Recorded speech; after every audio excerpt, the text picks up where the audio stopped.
when it was decided that we should sail to Italy, they delivered Paul and some other prisoners to one named Julius, a centurion of the Augustan regiment. So enter a ship of Ardremitium.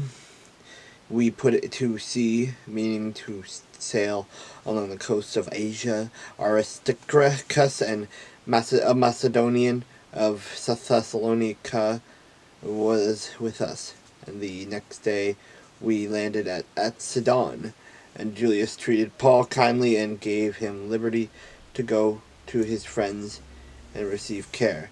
When he had put to sea from there, we sailed under the shelter of Cyprus because the winds were contrary. And when we had sailed over the sea, which is over Sicilia and Pamphylia, we came to Myra, a city of Lycia. There the centurion found an Alexandrian ship sailing to Italy, and he put us on board. When he had sailed slowly many days, the arrived with difficulty off Synecdoche, and the wind not permitting us to proceed, we sailed under the shelter of Crete off Salmon, passing it with difficulty. We came to a place called Fair Havens, near the city of Lycia. And now, when much time had been spent and sailing was now dangerous because the fast was already over, Paul advised them, saying, "Men, I perceive that this voyage will end with disaster and much loss, not only of cargo and ship, but also our lives." Nevertheless, the centurion was more persuaded by the helmsman and the owner of the ship than by these things spoken by Paul. And because the harbor was not suitable to winter in, the majority advised to sail from there also, if by any means they could reach Phoenix, a harbor of Crete opening toward the southwest and northwest, and winter there. Then the south wind blew softly, supposing that they had obtained their desire, putting out the sea.